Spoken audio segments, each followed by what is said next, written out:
Sir आपने निर्देश दिया था कि नालंदा लाइब्रेरी जो बनेगी उसमें बच्चों के लिए एआई और कंप्यूटर की व्यवस्था भी करनी है सर, तो हमने उसकी भी पहले से निर्देश दे दिए हैं। जब भी वो लाइब्रेरी बनकर तैयार हितग्राही को बहुत संक्षिप्त में सुनेंगे। दीदी ई रिक्शा सहायता योजना, उषा साहू जी हमारे बीच हैं। दीदी ई रिक्शा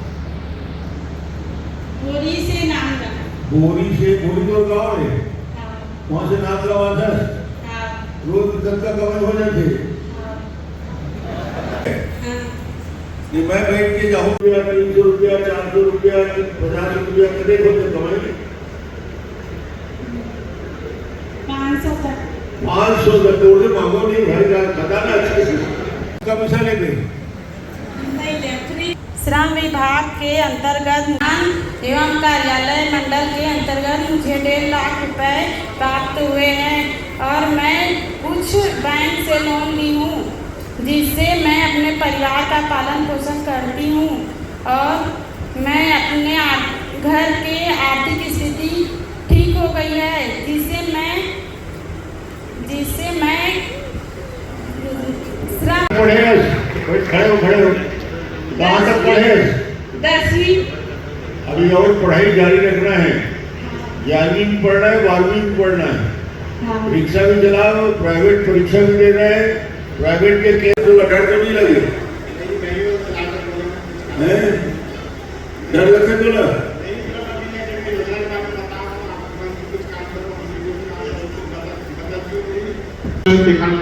सिखाने जाते थे। देखो भाई पति लोग सुन लो, ताली बजा के स्वागत करो।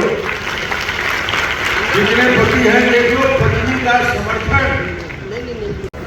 मंच पर मिनी माता महतारी जतन योजना के हितग्राही जिन्हें ये चेक की राशि प्रतीकात्मक रूप से भेंट की जा रही है।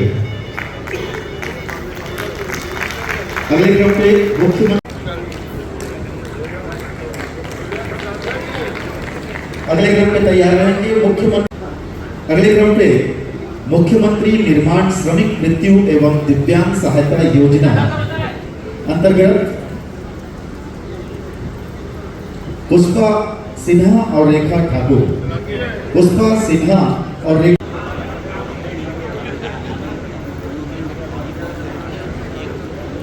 योजना कर रहे हैं।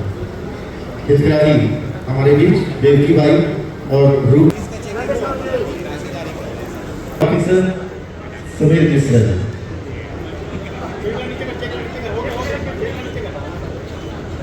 सरकारी कर्मचारियों ने और श्रम विभाग के हमारे अध्यक्ष जी राम प्रताप जी मौजूद हैं, योगेश दत्त जी मौजूद हैं, जिला पंचायत अध्यक्ष जी हैं, पूर्णिमा साहू जी हैं और जिला के अधिकारी हैं।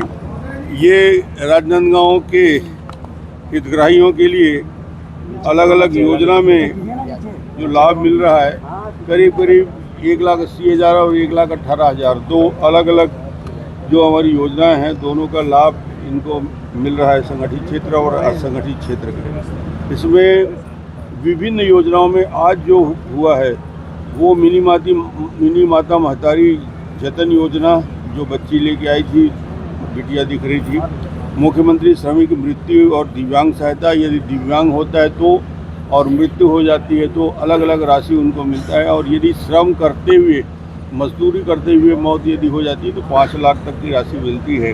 मुख्यमंत्री नोनी बाबू मेधावी छात्र जो मेरिट लिस्ट में आते हैं 10th और 12th में टॉप 10 को 1-1 लाख रुपये दिया जाता है और जो अन्य बच्चे हैं उनको 20,000 रुपया हर वर्ष दिया जाता है जो मेरिट पे ऊपर रहता है।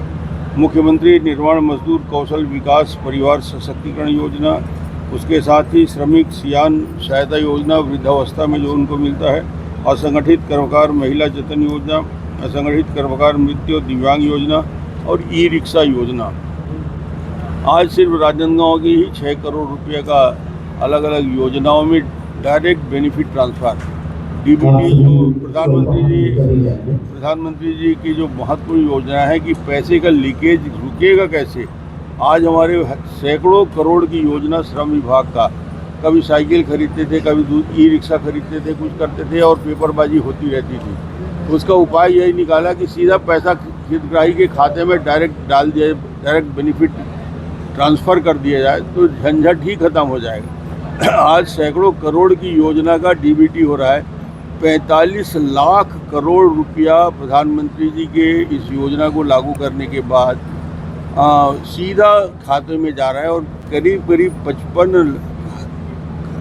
55 करोड़ लोगों के नाम से ये जनधन के खाते उनके खुल गए हैं। 55,000 खाते खुलना प्रधानमंत्री जी के आग्रह पर ही बहुत बड़ा चमत्कारिक परिवर्तन हुआ, जो अमेरिका और यूरोप में नहीं हो सका। उससे ज़्यादा डायरेक्ट बेनिफिट ट्रांसफ़र और कैशलेस ट्रांजैक्शन हिंदुस्तान में हो रहा है। छत्तीसगढ़ में श्रम विभाग के 2008 में इस योजना की शुरुआत मुख्यमंत्री के रूप में किया और आज उस योजना का फिर से बेहतर उपयोग राम प्रताप जी अध्यक्ष के नाते और माननीय मिश्रा जी इसका कर रहे हैं, हर जिले में जा रहे हैं। और हमारे ज़िले के अधिकारियों ने एक बात कहा है कि जो लक्ष्य अभी उनको मिला है 1,18,000 1,80,000 का, आने वाले समय में रजिस्ट्रेशन की कीमत है इसका, हर पंचायत में रजिस्ट्रेशन मजदूरों का भी हो, रिक्शा चलाने वाला, ठेला चलाने वाला, मजदूर करने वाला, रेजा का काम करने वाला, कुली का काम करने वाला, पत्ता तोड़ने वाला, खेत किसानी में भी काम करने वाला, सबका अलग अलग रजिस्ट्रेशन होता है।